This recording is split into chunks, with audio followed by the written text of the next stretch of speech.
दिया। ना करो ऐसे। खुदा ना खास्ता हमारे बच्चे को जुकाम हो जाए तो हम जमीन से ऊपर उठ के छलांगे मारते यार हैं। उस वक्त लोगों शर्म के नहीं आई बच्चों थी को जब उस्मान बुजदार सूबे जरा के सुन ऊपर तो आधे लेना से जरा। ज्यादा पाकिस्तान के ऊपर मुसल्लत तो कर दिया लेना, था, आप जब जरा वहां पर सुन तो फराग लेना। गोगी है, इस तमाम इस सूबे के तो मामलात को फराग फराग गोगी नहीं महदर पंचोता साहब अपने जो है ना वो जब्त किए हुए हैं जज्बात। मेरे ख्याल में मैं उनको मौका दे दूं क्योंकि आपके नंबर सुनने के बाद ना वो और भी ज्यादा एनिमेटेड होते जा रहे हैं। नईम साहब ये नंबर सुन लिया आपने, उनके मुताबिक आपकी पॉपुलैरिटी 10 या 20% रहेगी अब सिर्फ। सर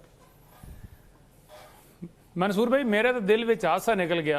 अच्छा मैं बात बोलिया ना, मैं कि चलो ज़ैफर साहब गल मुकम्मल कर लें। बात सिंपल है कि 8 फरवरी को जो इलेक्शन हुआ, जिस तरह मैंडेट लूटा गया और उस पर पतन की रिपोर्ट ने बोला, जो बाकी इदारों ने बोला कि 64 तरीकों से धांधली हुई है।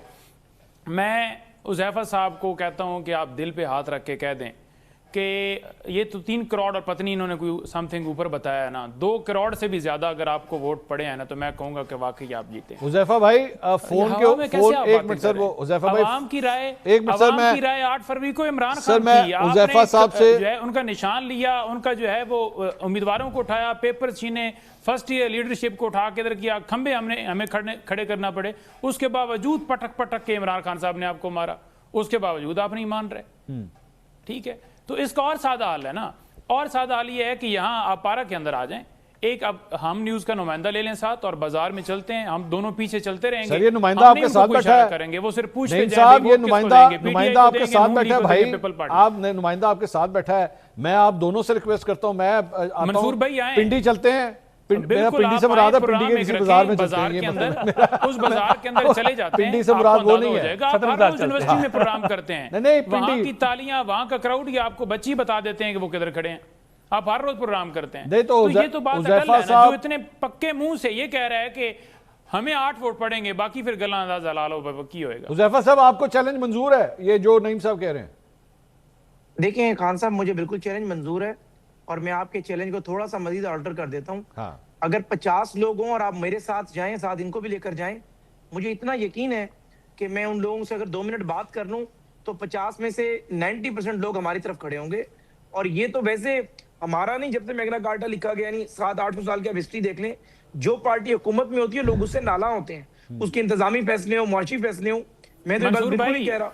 और जाहिर है मंसूर भाई, ये लोग मंसूर भाई एक बाजार के अंदर, मंसूर भाई एक बाजार के अंदर लोगों को इकट्ठा करें, मैं आ जाता हूं, इन्हें कहें कि आप 10 मिनट बात करें, मैं 1 मिनट भी बात नहीं करूंगा, और अगर ये 10% से भी ऊपर चले जाए ना उस बाजार के अंदर, ये मैंने चैलेंज ले लिया, नून लीग 8 फरवरी, नहीं ये मैंने ले लिया है, ये मैंने ले लिया सर, ये मैंने दोनों का, आप दोनों का चैलेंज एक्सेप्ट कर लिया।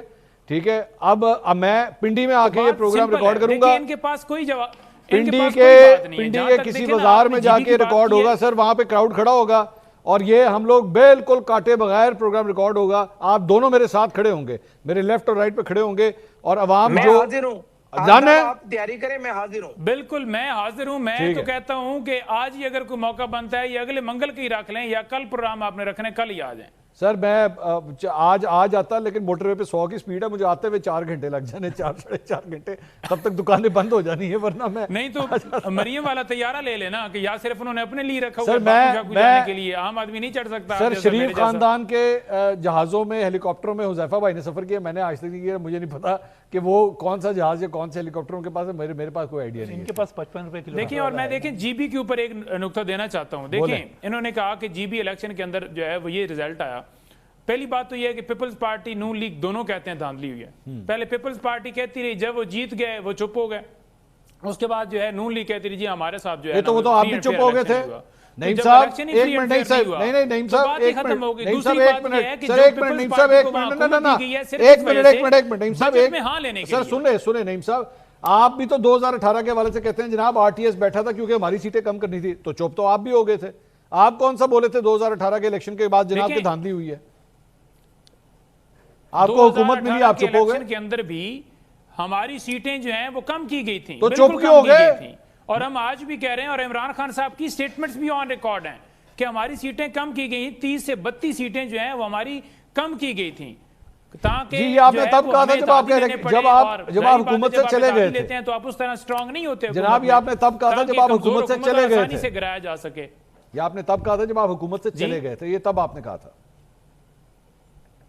नहीं देखें, जब जब सवाल हुआ हमने तब तब कहा। अच्छा, ठीक है, मेरे से जब आप सवाल करते हैं, मैं जब से शो करता हूं मैं तो तब से बोल रहा नईम साहब, हूं। मैंने भी जब से खान साहब से मेरी मुलाकात हुई मैंने तो उनसे यही नईम सुना। साहब मुझे इजाजत दीजिएगा। ठीक नजम साहब, पूरी दुनिया के अंदर ना एक सर्वेज होते हैं, डोनाल्ड ट्रंप के हवाले से आपने देखा होगा, अक्सर सर्वेज होते हैं, उनको पॉपुलैरिटी ग्राफ्स जो है उनके पास पहुंचते हैं। पाकिस्तान में कभी ये मुमकिन है कि आपको पता लगे, किसी वज़ीर आज़म को पता लगे यार मेरी ना मकबूलियत अब नहीं रही, अवाम जो है वो मेरे फैसलों के साथ जो है वो नहीं खड़ी हुई, मुझे अपने ओहदे से इस्तीफा दे देना चाहिए? क्या हम ये कभी सोच सकते हैं कोई पाकिस्तान में? ये तो मेरे ख्याल ट्रंप भी नहीं सोच रहा, ट्रंप भी नहीं करता, वो भी ट्रंप भी नहीं सोच रहा। और मेरा ख्याल है कोई ऐसी बात, और मुझे माजरत के साथ मुझे तो पहले से पता होता है कि कौन सा गैलप कर रहा है तो उसका सर्वे का नतीजा क्या आ सकता है, कौन क्या कर रहा है। अच्छा। हमारा बस इसी किस्म का काम चल रहा है। तो पॉपुलैरिटी जो है इमरान खान साहब की कितनी थी ये भी सबको पता है, उस वक्त भी बाज़ारों में जाने की बात होती थी। मैं अतर साहब ने जो बातें की, मैं अतर भाई मेरे लिए काबिल एहतराम है, मैं सिर्फ इतना कहूँगा कि अतर भाई ऐसी बात नहीं है कि गवर्नेंस की बात आप करते हैं तो आप उस्मान बुज़दार को पंजाब पे मुसल्लत कर दें, फराह गोगी को कर दें, महमूद ख़ान को खैबर पख्तूनख्वा पे कर दें, अली अमीन गंडापुर को कर दें, और उसके बाद आप गवर्नमेंट की परफॉर्मेंस की बात करें, आप सहाफ़ियों के हवाले से टॉन्ट करें कि बोझ उठाया हुआ है। मेरे भाई, अगर इस मुल्क की डेवलपमेंट के लिए, तरक्की के लिए और कुछ बेहतरी के लिए हम एक मौक़िफ़ रखते हैं, आप एक रखते हैं, दूसरा रखते हैं, ये क्या बात हुई कि बोझ उठाया हुआ है? तो बोझ आप लोगों ने, तोशा खाना का बोझ आपने नहीं उठाया हुआ उस चोरी का, आपने मलिक रियाज से जो ज़मीनें ली हुई हैं उसका बोझ आपने नहीं उठाया हुआ, बुशरा बीबी ने जो हीरे की अंगूठियाँ ली हुई हैं वो बोझ आपने नहीं उठाए हुए, अमेरिका इसराइल की फंडिंग से लेके कैलिफोर्निया से पाकपतन तक के मामलात सारे बोझ आपने नहीं उठाए हुए। सर इस तरह बात नहीं करते, एक दूसरे की रिस्पेक्ट करते हैं, एक दूसरे के नुक्ता नजर का एहतराम करते हैं। मैं आपके नुक्ता नजर का एहतराम करता हूँ, हम सब अवाम की भलाई। अगर आप ये कहेंगे ना कि हमने एक दूसरे को करप्ट ही साबित करना है, सर हमने एक दूसरे को डिस्क्रेडिट करके, एक दूसरे की इज्जत को उछाल के, उस पर एतराज करके ही हमने अपना पॉइंट बनाना है, तो ये तरीका ठीक नहीं है सर। ये तरीका दूसरों को भी आता है और वो इसको इस्तेमाल भी कर सकते हैं। आप जरूर, मैं कहता हूं आपके पास जो पॉइंट ऑफ व्यू है आप कहें, लेकिन आप तमाम अपने मुखालिफ सहाफियों को डिस्क्रेडिट कर दें जो आपसे। आपकी बात होगी पूरी, चलें। अच्छा साहब, ये मेरे ख्याल में आप अच्छा, पता नहीं नजम साहब ने क्यों उसको जाती तौर पे ले लिया है। मैं एक ओवरऑल जनरल बात कर रहा था। तो फिर आप भी जाती ना लीजिएगा, मैं भी ओवरऑल जनरली बात कर रहा हूँ। नहीं, आप करें, आप बिल्कुल जरूर करें, आप जरूर करें कि मसला ये है कि मैंने तो ओवरऑल जनरल बात की है, मैंने भी जनरली बात की है कि यहाँ पे बहुत ज्यादा जनरल हो गए, बल्ले बल्ले हो रही है, ये बयानियां नहीं चल रहा, पर आम बंदे की क्या हालत है वो सामने। सर पब्लिक की हालत में मुझे ना सड़कों, इन्हीं सड़कों पर प्रोग्राम करते हुए मैंने देखा है, मुशर्रफ दौर में भी यही हालत थी सर। जब 66 रुपए लीटर पेट्रोल था ना और 98 रुपए का डॉलर था, तब भी यही बातें की जाती थी कि जनाब महंगाई से लोग मर गए हुए हैं। और आज आप ये देख लीजिए, अल्लाह का फजल है, इस मुल्क में हर शहर के बाहर जिस तरह खंबियों की तरह हाउसिंग सोसाइटियां घर बनते चले जा रहे हैं, जिस तरह हमारे शहर की सड़कों पे 2 मिनट ट्रैफिक रुक जाए और जिस तरह वहां पर गाड़ियों की लाइनें लग जाती हैं, ये सब कुछ एक 5 मरले के घर में 3-3, 5-5 एसी लगे हुए हैं, ये अल्लाह का करम है सर। हम नशुक्रे ज्यादा हो गए हैं, नशुक्रे। किसके घर में लगे हुए हैं भाईजान? एक कमरे के अंदर पूरी फैमिली रहती है और अतर साहब की बात सुने के पैसे नहीं है। अतर साहब की नवाज साहब के कमरे में अतर साहब की बात सुने, अतर काज़मी साहब की बारी है। आवाम भूख से मर रही है। एक मिनट नईम साहब, एक मिनट, बिजली के बिल क्या, खाने पीने क्या? नईम साहब होल्ड ऑन नईम साहब, अतर काज़मी साहब की बारी है। जी अतर साहब, जिस मुल्क में 40% से ज्यादा आबादी गुर्बत का शिकार हो गई है, देखे ना, यही मैं कहता हूं कि हुकूमतों का बोझ हमें उठाने की जरूरत नहीं है। अगर मुशर्रफ के दौर में 66 रुपए पे भी अगर कोई कह रहा था तो महंगाई है, इसलिए कि उस वक्त 66 रुपए भी महंगे थे।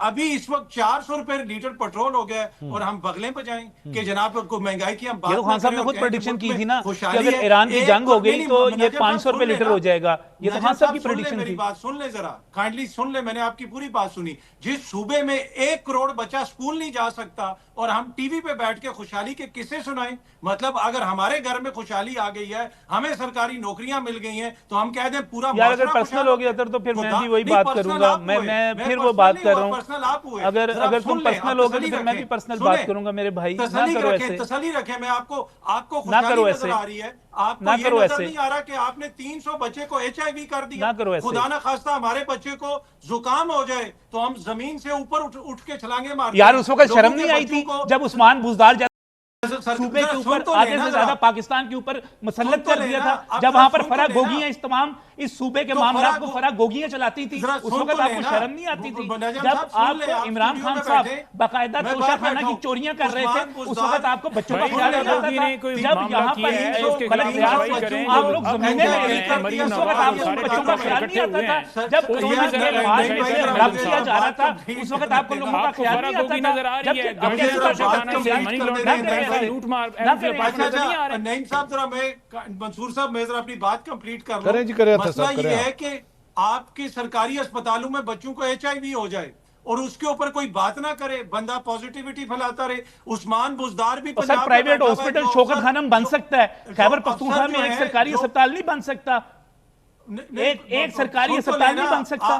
15 साल से बैठे हुए ना अब यहाँ पे आए, फिर आप कारकर्दगी पे बात कर रही है तो फिर कारकर्दगी यार अपनी जागीर बन सकती है भाई, अपने कारोबार बन सकते हैं, कराची में अस्पताल बन सकते हैं, पेशावर में अस्पताल बन सकते हैं, लेकिन इधर पेशावर में पूरे खैबर पख्तूनख्वा में एक सरकारी अस्पताल नहीं बन सकता।